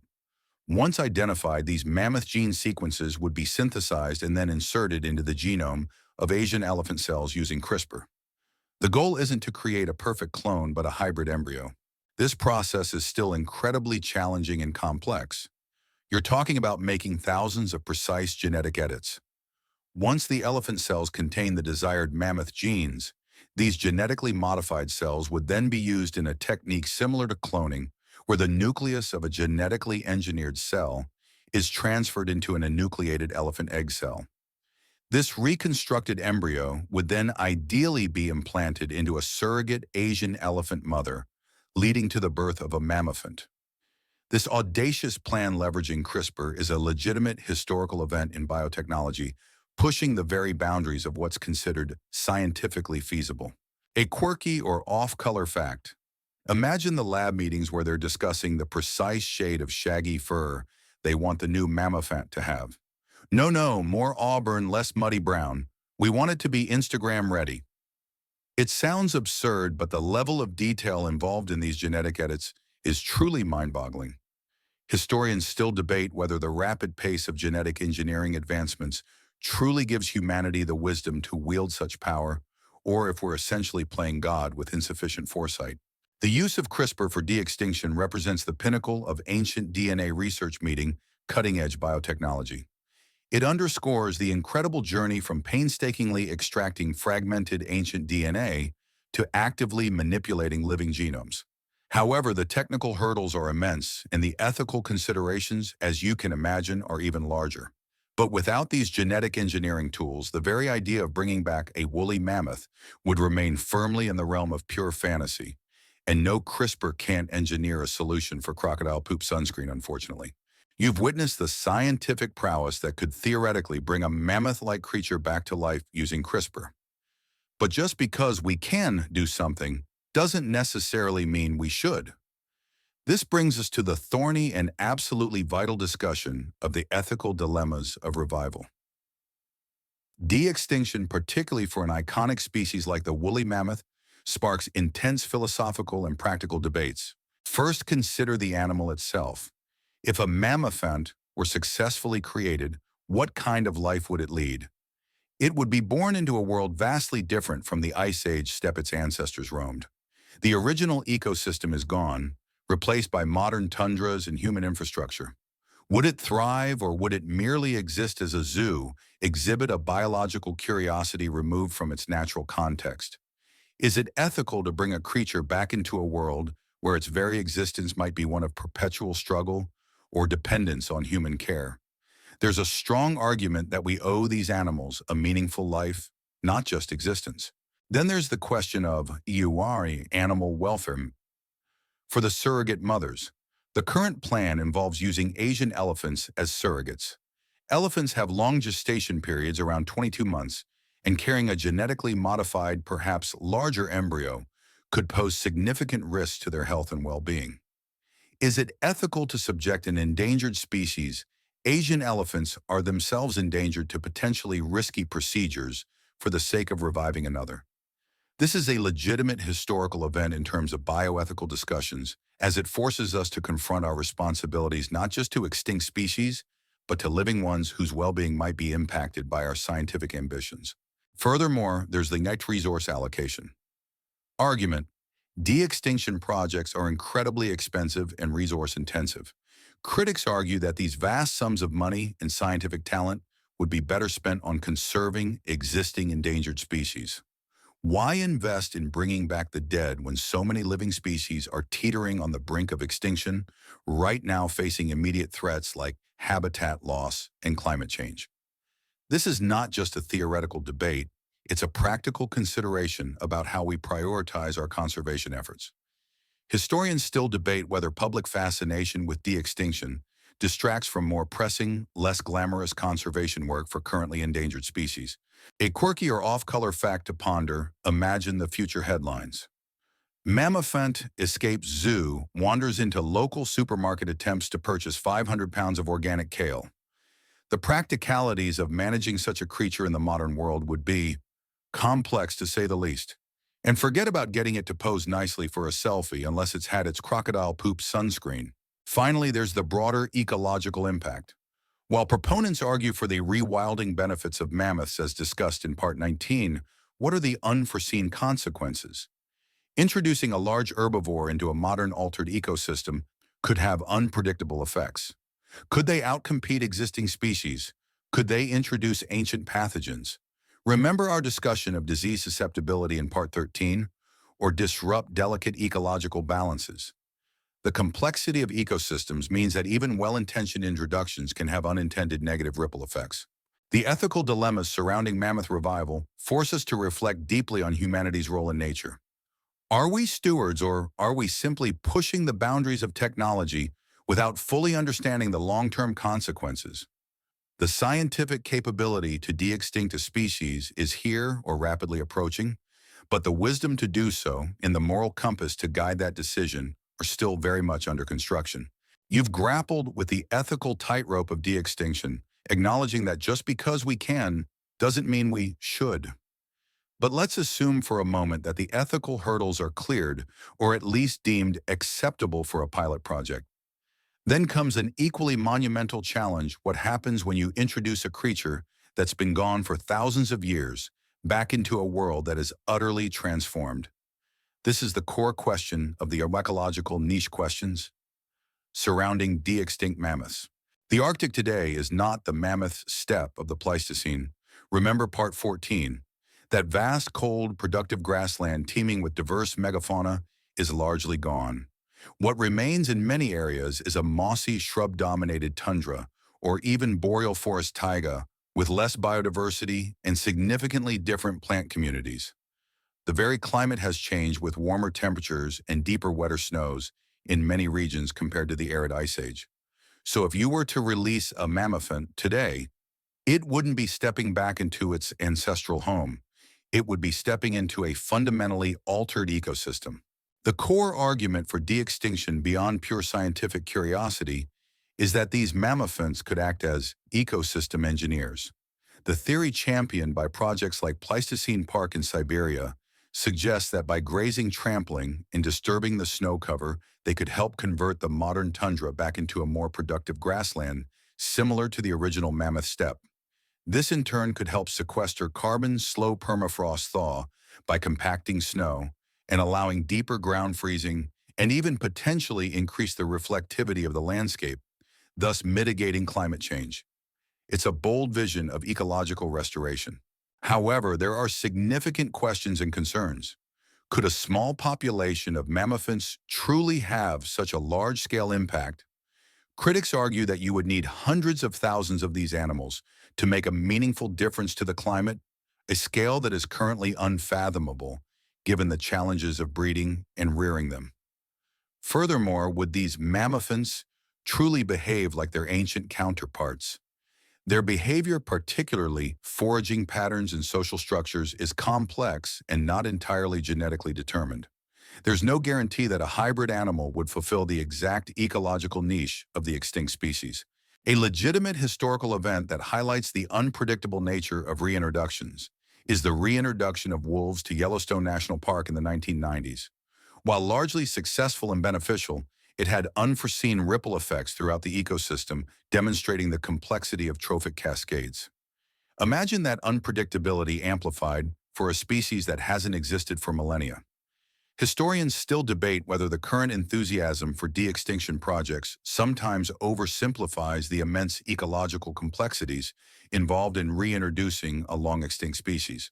Then there's the potential for unforeseen negative impacts. Could these large herbivores inadvertently damage existing fragile tundra ecosystems? Could they outcompete modern herbivores like reindeer or musk oxen, which have adapted to the current environment? Could they spread diseases to existing wildlife, or even be susceptible to modern pathogens themselves? Remember our discussion of disease susceptibility in part 13. It's a quirky or off-color thought, but imagine if a mammoth, upon being released, just decided it preferred snacking on rare Arctic mosses, disrupting a delicate food web, rather than performing its designated permafrost saving duties. Sorry guys, this tundra stuff is much tastier than that boring old grass. And no, a splash of crocodile poop sunscreen isn't going to fix a disrupted ecosystem. The ecological niche question is perhaps the most critical practical hurdle for de-extinction. It forces us to ask not just if we can bring them back, but where and how they would fit into a world that has moved on. The success of such a venture depends not only on genetic manipulation, but on a profound understanding of ecosystem dynamics and a willingness to manage the potentially vast and unpredictable consequences of reintroducing a long-lost giant. You've grappled with the enormous ecological questions surrounding de-extinction, recognizing the profound differences between the ancient mammoth steppe and today's Arctic. This complex challenge, coupled with the inherent difficulties of working with ancient biological material, means that the field of the ancient DNA research is in a state of constant evolution. We're not just resting on our laurels admiring past breakthroughs. The future of genetic research promises even more astonishing insights and technological leaps. One major area of advancement is in the techniques for molecular DNA recovery and sequencing. Remember how fragmented and degraded ancient DNA can be. Part 4. Newer methods are becoming increasingly sophisticated at extracting tiny quantities of viable DNA from even less well-preserved samples, pushing the boundaries of what's possible. We're talking about techniques that can recover DNA from ancient sediments where no bones are visible, or from microscopic remnants on tools. This vastly expands the potential archive of genetic information available to us. It's like going from needing a full, perfectly preserved book to being able to reconstruct an entire library from faint ink stains on dusty pages. Beyond just recovery, the next generation sequencing, NGS. Technologies are constantly improving in speed, accuracy, and cost effectiveness. What once took months and millions of dollars to sequence a draft genome now takes days and much less. This acceleration means that soon it might be feasible to sequence not just one mammoth genome, but dozens, hundreds, or even thousands, providing an unprecedented resolution of their population dynamics, genetic diversity. Remember how crucial that is from Part 7 in evolutionary history across different regions and time periods. This proliferation of data will allow for truly robust statistical analyses and the identification of subtle genetic patterns that are currently invisible. A legitimate historical event that marked a significant leap in this direction was the complete sequencing of the Denisovan genome from a tiny fingerbone fragment in 2010. This demonstrated that full genomes could be recovered from very small, challenging samples, paving the way for even more ambitious ancient DNA projects. Historians still debate whether the speed of these technological advancements has outpaced the development of ethical frameworks to guide their application. Furthermore, future research will likely delve deeper into epigenetics. This isn't about the DNA sequence itself, but rather modifications to the DNA that affect how genes are expressed, like annotations or sticky notes on the instruction manual. Environmental factors can influence epigenetic marks and understanding. These could provide clues about how mammoths physiologically responded to changes in their environment beyond just their core genetic code. It's a quirky or off-color thought, but imagine if we could discover what kind of ancient stress mammoths experienced just by looking at the epigenetic frown lines on their DNA. Looks like Bertha had a really bad winter 30,000 years ago. The integration of genetic data with other scientific disciplines will also intensify.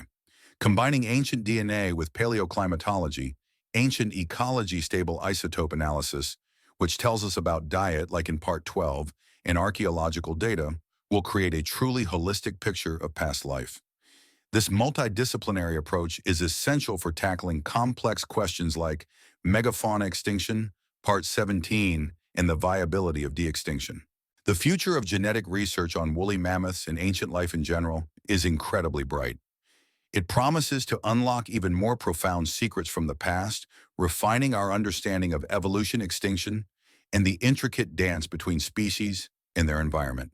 As our tools become sharper and our understanding deeper, the silent stories held within those ancient molecules will become clearer, continuing to reshape our view of Earth's deep history.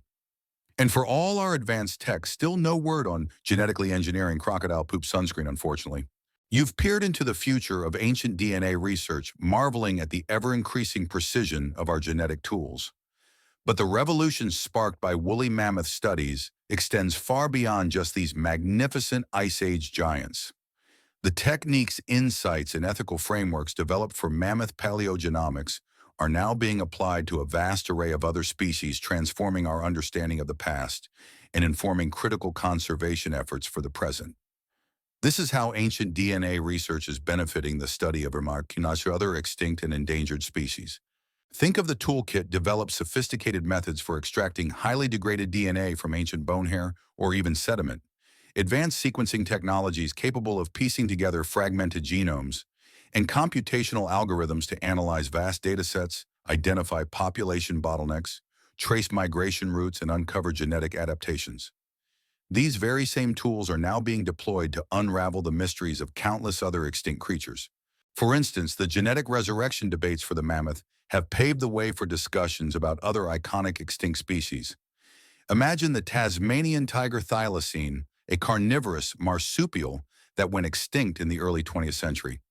Researchers are actively working on sequencing its genome with the hope of one day bringing it back.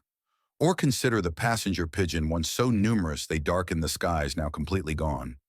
Ancient DNA from museum specimens is providing clues about their genetic diversity and potential vulnerabilities before their rapid demise. This broader application of de-extinction principles to other species is a legitimate historical event in conservation science, expanding the very definition of restoration. Beyond de-extinction, ancient DNA is providing invaluable data for understanding the evolutionary history and population dynamics of countless species. We can now trace the migrations of ancient bison across North America, revealing complex dispersal patterns previously hidden. We can identify genetic bottlenecks in Neanderthals, shedding light on their own population struggles. We can even investigate the spread of diseases in ancient animal populations by looking for pathogen DNA alongside host DNA. It's like turning every fossil site, every museum specimen into a time machine that can whisper genetic secrets. Crucially, these studies also have direct implications for modern conservation biology. By looking at the genetic history of species that went extinct or faced severe declines, we gain a deeper understanding of the factors that lead to vulnerability. For example, studies of ancient Wisent European bison DNA have shown how past population declines impacted their genetic diversity, informing current efforts to manage and protect their modern descendants. We can see how genetic homogeneity, remember Part 7, played a role in past extinctions, providing a stark warning for currently endangered species. Historians still debate whether society is learning fast enough from these ancient genetic lessons to prevent further biodiversity loss today. A quirky or off-color fact: imagine geneticists poring over the DNA of an ancient cave bear, trying to figure out if it was predisposed to snoring. Yep, definitely a snorer. Explains why the cavemen avoided that particular cave. It sounds silly, but the level of detail we can now extract is truly astonishing. And no ancient DNA has yet to reveal a universal cure for the modern human habit of forgetting sunscreen, let alone finding evidence of ancient crocodile poop, sunscreen on other species. The expansion of ancient DNA research beyond the woolly mammoth signals a powerful new era in biology. It means that the stories of past life are becoming infinitely richer and more detailed, offering not just glimpses into what was, but also vital lessons for what could be, helping us understand the fragility of life and the critical importance of genetic diversity in the face of a changing planet. You've now seen how the advancements in ancient DNA research spurred by mammoth studies are reshaping our understanding of countless species. But this isn't just a world for highly specialized scientists locked away in labs. There's a growing, vibrant movement that actively involves the public in scientific discovery, citizen science. And in paleontology, citizen science is playing an increasingly vital role from the field to the lab, and even in the digital realm. Imagine thousands of eyes rather than just a few scanning landscapes, examining images, or sifting through sediment. That's the power of citizen science. In paleontology, this can manifest in several ways. The most direct, and perhaps most thrilling, is the discovery of new fossil sites or individual specimens. Enthusiastic amateur fossil hunters, hikers, or even just curious individuals exploring their local environment can stumble upon significant finds. Many museum collections today owe a substantial portion of their holdings to keen-eyed members of the public who reported their discoveries. This direct contribution to fossil discovery is a legitimate historical event in paleontology, as countless important specimens have first been found by non-professionals. Think about how vast the landscapes are that paleontologists study. A small team, no matter how dedicated, can only cover so much ground. But when you engage a broader community, the potential for discovery expands exponentially. Local knowledge, too, is invaluable. A farmer might know a particular eroding riverbank, where bones often emerge after heavy rains, or a hobbyist might consistently check a beach after storms. These informal networks of observation can lead to breakthroughs that professional teams might miss. Beyond field discoveries, citizen science extends into the lab and digital spaces. Projects on platforms like Zooniverse invite volunteers from around the world to participate in analyzing vast datasets. For ancient DNA, this might involve tasks like classifying microbial contaminants in sequencing data, or even helping to identify subtle features in scanned fossil images. For broader paleontological research, citizen scientists might transcribe historical field notes, digitize museum collections, or help identify microscopic fossils from sediment samples. It's like having an army of highly motivated remote assistants all contributing to a larger scientific goal. A quirky or off-color fact about citizen science: imagine a project where you have to identify ancient bug parts in amber and someone accidentally categorizes a tiny piece of lint as a new species of prehistoric beetle. Oops, my bad. Turns out it was just my sweater fluff from 20,000 years ago. The rigor of multiple volunteers reviewing the same data helps to minimize such delightful errors. Historians still debate whether the quality of data collected by citizen scientists truly matches that of trained professionals, though many studies show remarkably high accuracy when proper protocols are in place. The role of citizen science in paleontology, including its indirect impact on ancient DNA studies by providing the very samples for analysis, is only set to grow. It fosters a deeper public appreciation for scientific research, connecting people directly to the thrill of discovery and the understanding of deep time. It democratizes science, breaking down barriers between the academic ivory tower and the curious public. And it reminds us that while genetic sequencing requires highly specialized equipment, the initial spark of finding something extraordinary often comes from an unexpected place, perhaps from someone simply enjoying a walk, well protected by their imaginary crocodile poop sunscreen. We've explored the thrill of citizen science and its ability to expand our reach and discovery. But for ancient DNA research, particularly for species that are long gone, there's an even more fundamental bedrock of information: museum collections. These venerable institutions, often seen as dusty archives of the past, are in fact dynamic, invaluable reservoirs of biological material, holding the key to countless genetic secrets. Imagine walking into the vast halls of a natural history museum. Beyond the impressive skeletal displays and dioramas, there are untold millions of specimens meticulously cataloged and stored in cabinets, jars, and drawers. These include everything from fossilized bones and teeth to preserved skin fragments, hair tufts, and even entire animals preserved in alcohol or formaldehyde. These specimens, collected over centuries by explorers, naturalists, and researchers, represent an unparalleled temporal and geographic snapshot of life on Earth, providing access to organisms that may have been collected decades or even hundreds of years ago. For ancient DNA researchers, these Shiki museum collections are treasure troves.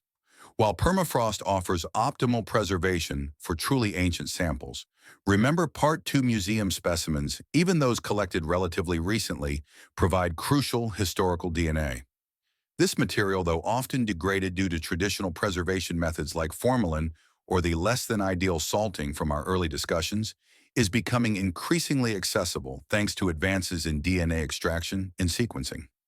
It's a legitimate historical event in science that the field of museomics, the application of genomic tools to museum specimens, has emerged, revitalizing these collections as a primary source for cutting-edge research.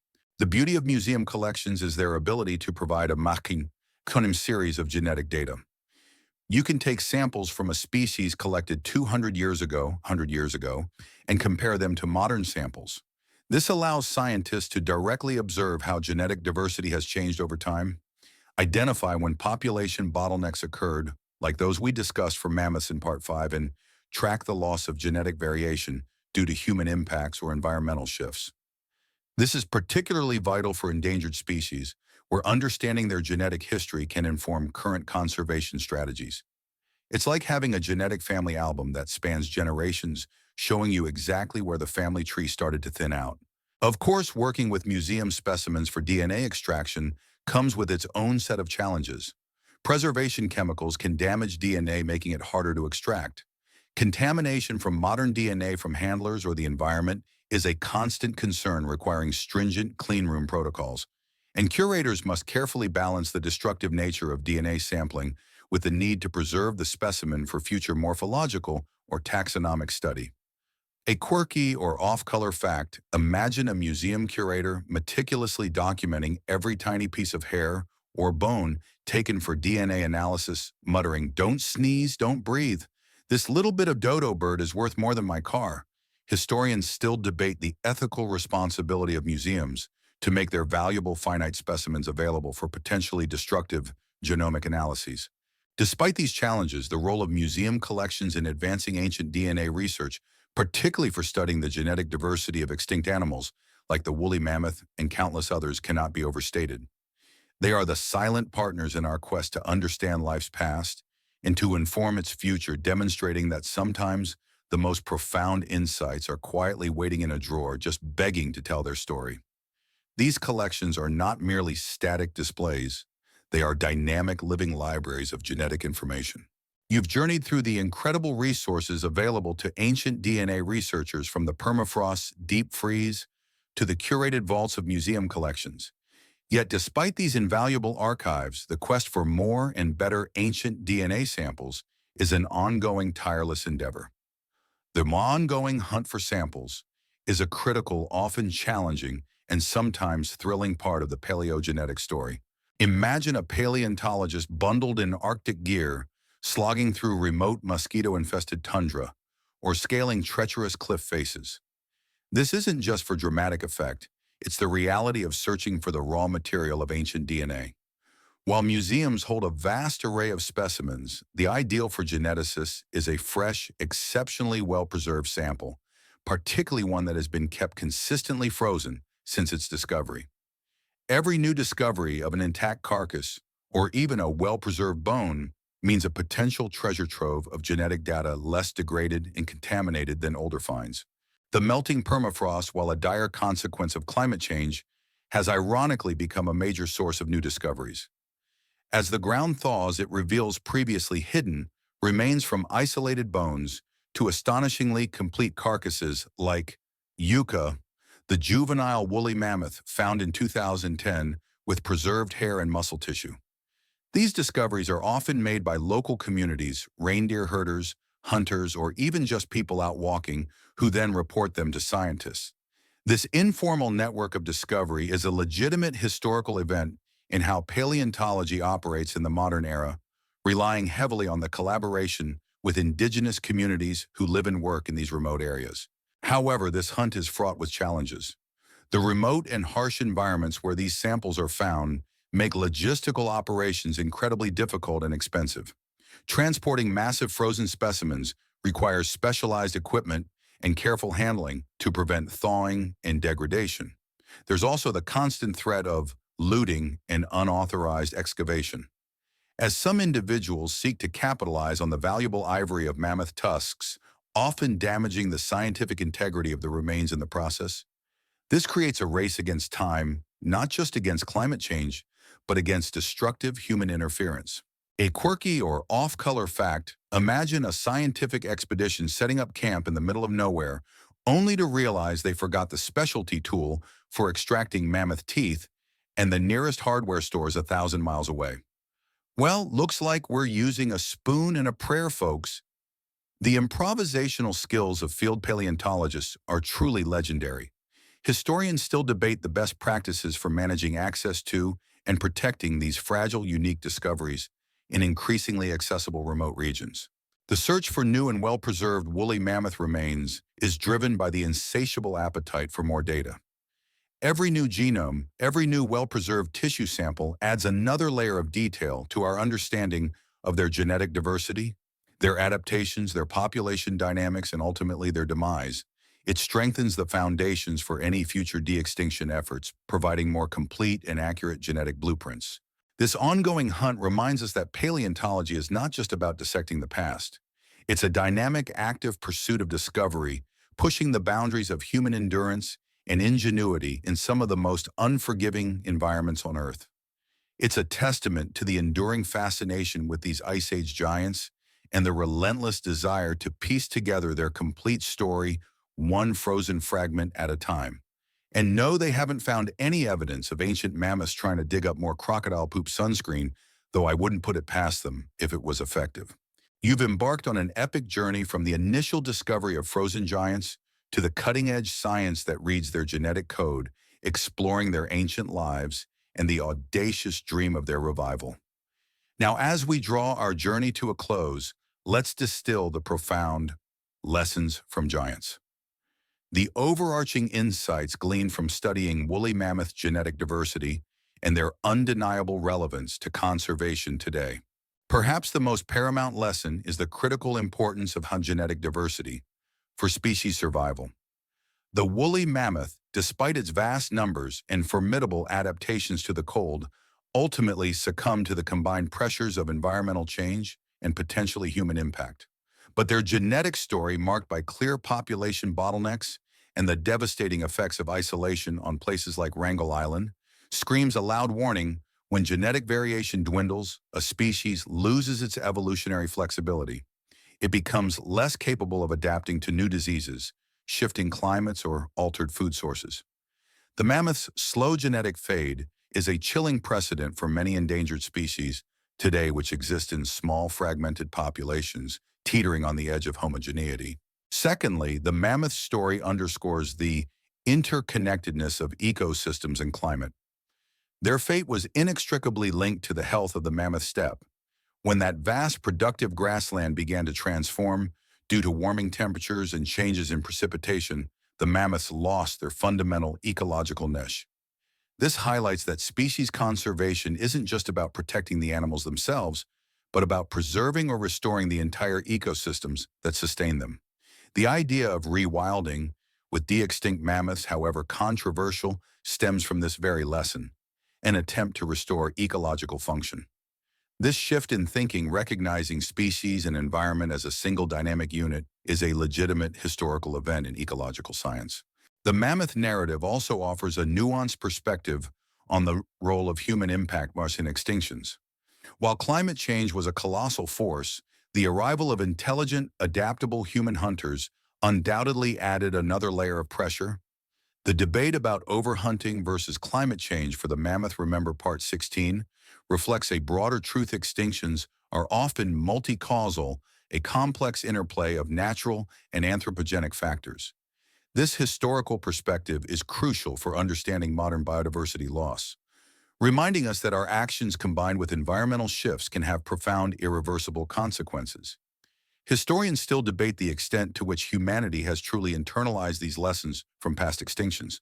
A quirky or off-color fact to leave you with: if mammoths had been able to read their own genetic code, they might have noticed the ticking clock of their dwindling diversity and formed an ancient Mammoth Genetic Awareness Committee to advocate for more genetic exchange between herds.